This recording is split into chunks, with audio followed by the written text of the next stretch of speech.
What's up, guys? Welcome to another episode of Digital Art with Jesus Conde, and today we're going to be working on this painting. If you remember last episode, I said that I was going to do this painting using a Deco 2 from XP Pen, and it's a really nice tablet, and all this painting is being done with that tablet. But before starting, I want to share with you a painting that somebody shared on our group, and I really liked it. I think it's a really cool idea and image overall. It has really nice values to it, and I cannot pronounce the name of the person that did it because it's a bit complicated. But if you wanna share your stuff too on our group, just click the link in the description, and it's possible for you to be from now on the videos like this. That's my way of thanking you for your support and trying to support you back on your stuff. Alright, so we're going to start by doing obviously a sketch. That's the first step always. If I don't have a sketch, I don't know what to do with my life. You can see that at the top left I have a painting I already used as reference.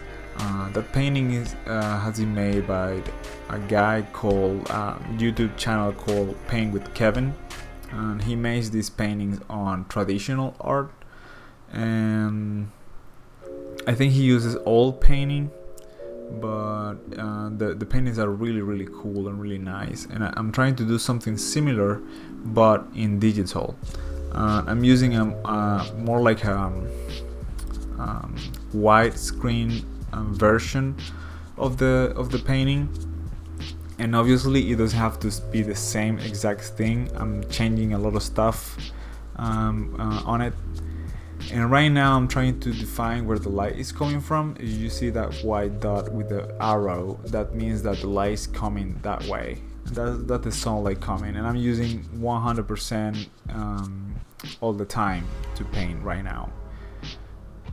So I start applying a lot of shadow first on the parts that I believe will be more complicated. For in this case will be the mountains. I wanna make sure that I have some of the values already done on the mountains, and then I'm going with the grass a little. But I'm starting with the darker colors. All the time I start with the darker colors. Obviously, the sky, I could have done like just a big brush of blue and that's it. But I'm trying to do it as if I was painting on traditional painting. So I'm using a small brush all the time, and I'm not changing any brush. If you see now I'm painting a snow, and the snow is a bit blue also.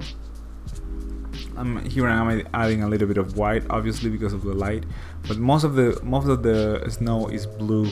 That's because of the light of the sky. The sky is lighting all this image, and we're only going to see the bright colors with the sunlight. Something I want you guys to keep in mind is that I'm making this, and I'm not thinking too much about how it looks at the moment, because I really don't like how it looks right now. So keep in mind that your image is constantly changing, and you're adding to the image, and you have control over it. So right now I'm adding more elements to make it look how I want it to look, but it's kind of like experiment. You're just trying new things and moving things around and painting here and there, and you're constructing your image slowly, building it. If you don't like how it looks right now, just concentrate on what you think doesn't work and start trying to make it work. Because if you stop and think that this is not good and I cannot continue with this, it's gonna be really frustrating, and that's the least that you need right now. At the moment that you are learning and beginning, you need to make kind of like a relationship with this world that this is something positive, that this is something that you enjoy. So if you feel frustrated because it doesn't look like how you want it to look, it is supposed to be that way. You have to be finding the thing slowly. It's not going to be like good right away from the get-go.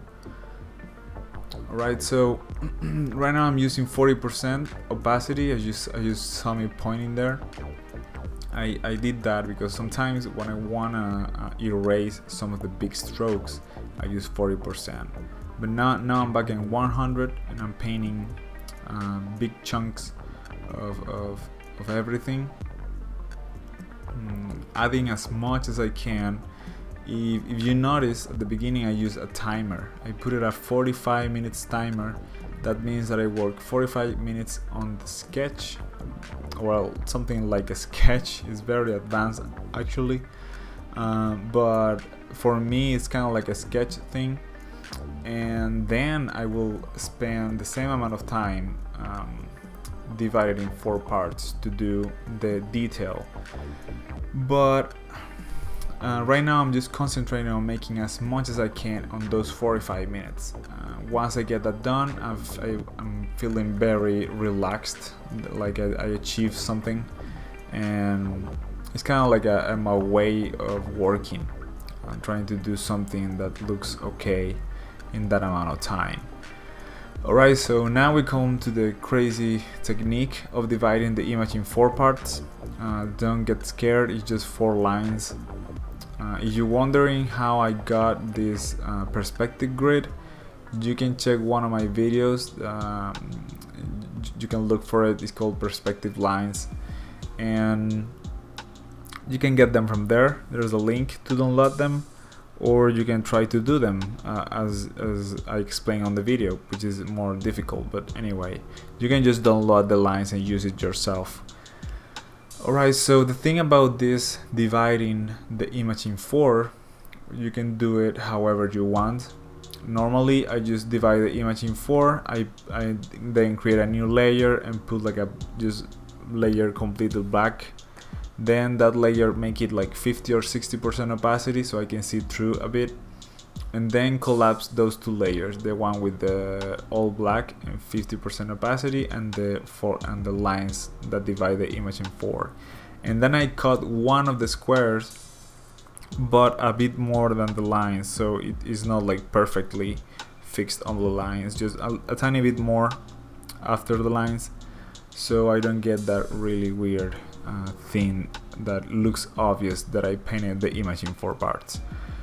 And the reasoning behind this technique, which I explained like I don't know how many times in other videos, but it seems like I don't know, I have to explain it in every video for some reason, is that I like to concentrate on the small parts of my work so I don't get distracted too much. And sometimes it really helps because it gives you the idea that okay, so in this amount of time I can actually finish this painting, and I'm not gonna be working forever without knowing when is it gonna end. So this allows me to do that, to be aware of how much, first to be aware of how much time I'm spending on the image, and second, the possibility of knowing how much I'm going to be spending at the end, like trying to plan things out, like okay, in 2 hours this is gonna be done or not, and things like that, because you are in control of how much time you put into each square. So you can know if you decide to do it half hour, it will be half hour each, so that's 2 hours of detailing. And you're not going to have a problem of, I mean, doing this, I believe you have less of that problem of okay, the image looks super detailed in some parts, but then other parts doesn't look any detail at all. With this technique, I believe you don't have that problem, so that's why I think it's important to use it. But that's just me. I know a lot of people that doesn't use this kind of technique. This is basically made up. It's nothing like professional or anything, but for me it works wonderfully. So right now I'm adding a little bit of color variation everywhere. You can see that I put a little yellow flowers and stuff like that, and basically I'm trying to put as much detail as possible in every place as fast as I can. Obviously this video is speed up, so you're not looking at it on real time, but the real time will be something crazy, like I don't know, like 3 hours or something, maybe 3 hours and a half.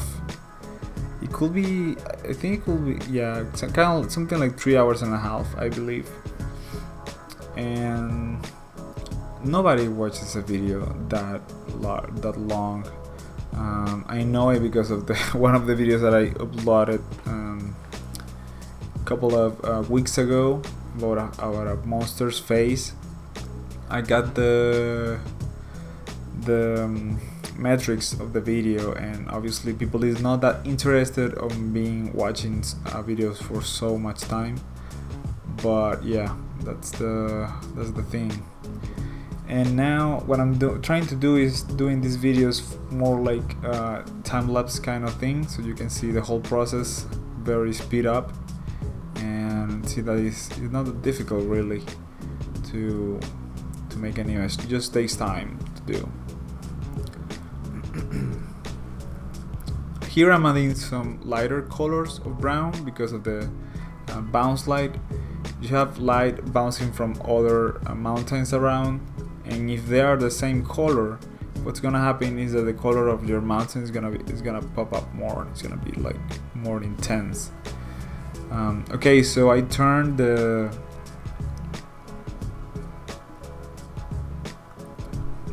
grid to the other side of the. Sorry, I didn't remember what the name of the thing was. It was a grid.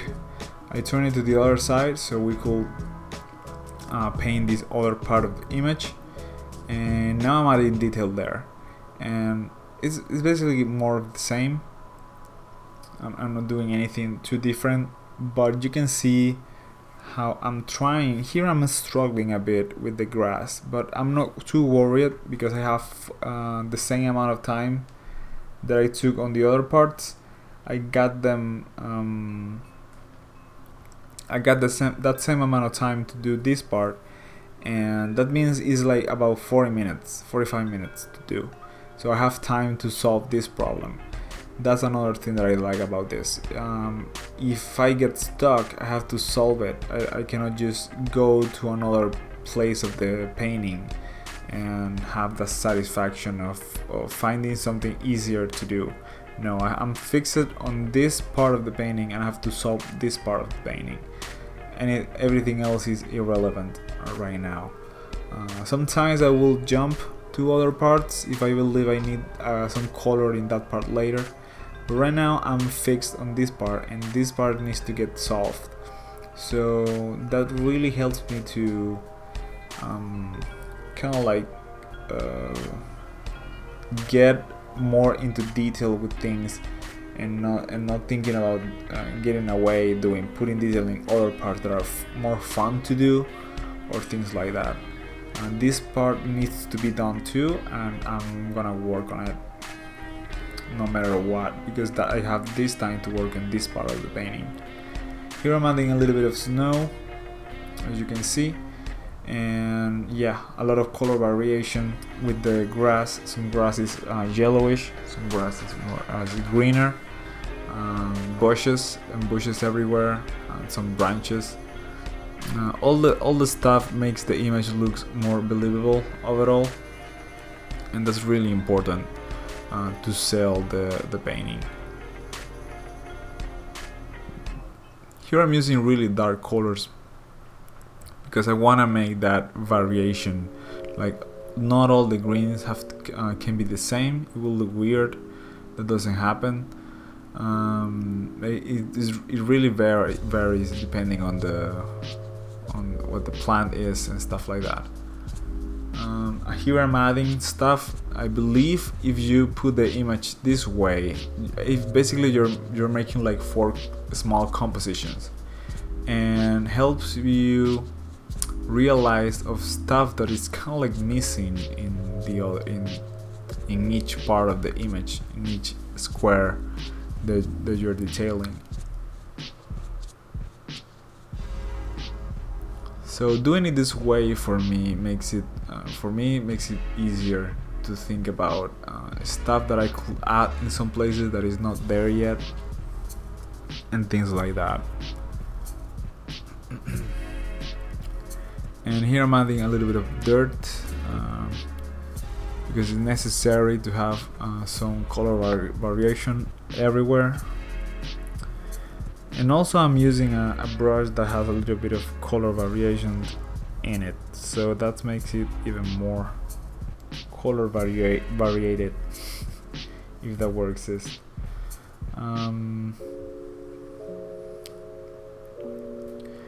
Right, some blending with the grass and the mountains is necessary.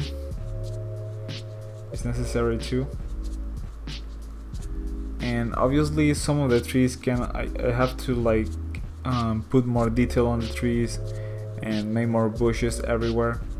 That's really necessary to help sell the image, because nature is so random, and at the same time it's kind of like perfect, so it's very, very weird,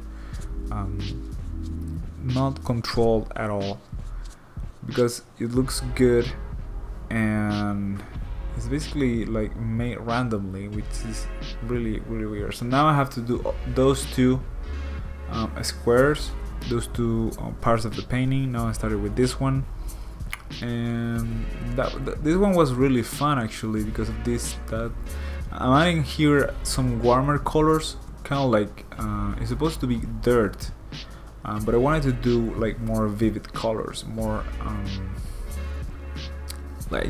lighter colors, more warmer colors. And now I'm adding a lot of yellowish dirt, which I believe adds a lot to the painting. Like, not everything can be green, perfect grass everywhere. It's impossible to be that way. So I'm adding some dirt in some places, snow, trying to blend this mountain well, because it doesn't look too good on the base of the mountain, and fixing a lot of stuff too. I'm using the eyedropper to get the colors. I'm not picking the colors on the color picker, obviously. I'm using the eyedropper, and the eyedropper you can use it with the letter I on the keyboard. That's very, very common to do.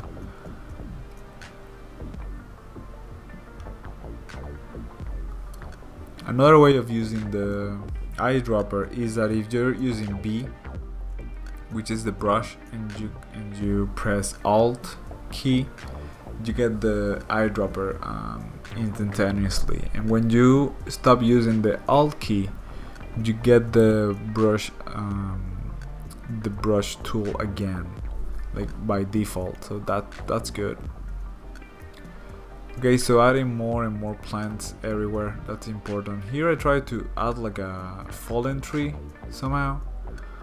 It doesn't look that good, but I kind of like how it looks different, so I left it there. That's another thing. Try not to use too much of Ctrl Z. I'm trying to go as straight as possible, like if I don't have that tool or something.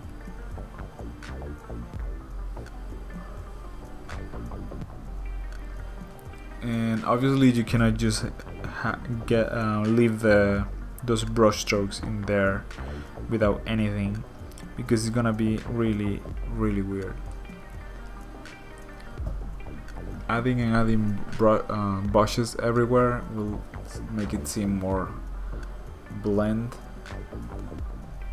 on the environment.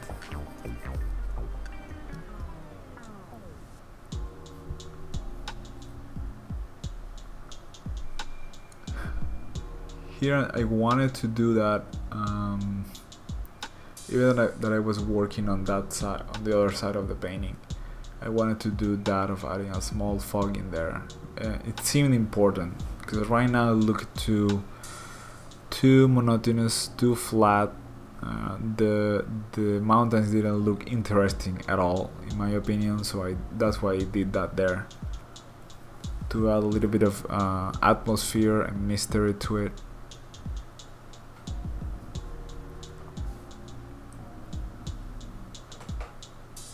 And now we're going to this side, which is honestly is the side that has less and less work, in my opinion. So at some point you're gonna see that I jump from this part of the painting. I just stop working on it and see the whole image again, like the whole image, and then start applying things here and there, but in the full image, not just in this square. That's something that happens a lot to me. Like in the final square, I don't know if it's intuition or what, but I leave the one that I'm less interested for last, or the one that I believe it needs less detail of all of them. So that's kind of good, because you can spend the last few minutes you got from that part of the painting something else that you don't like on the image, and that's kind of gonna happen with this one, because I start changing the sky a lot because of few clouds that I painted that I like. I have to change all the other clouds basically, and yes, that happens.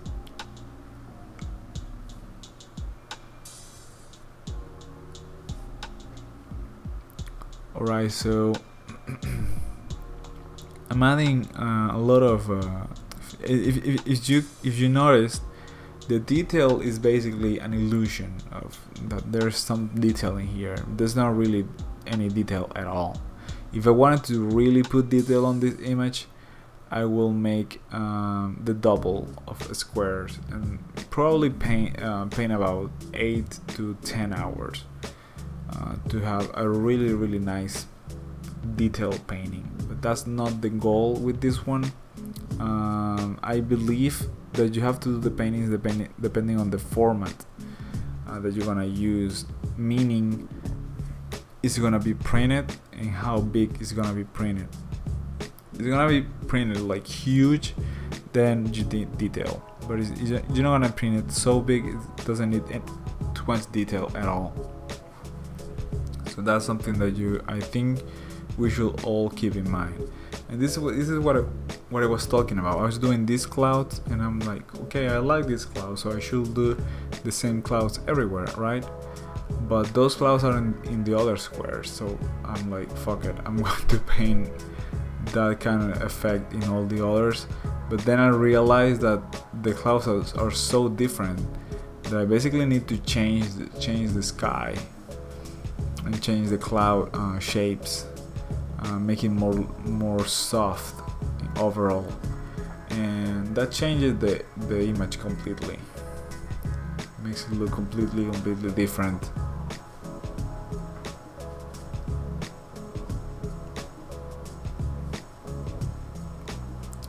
Also, I'm adding this yellowish light because of the sun.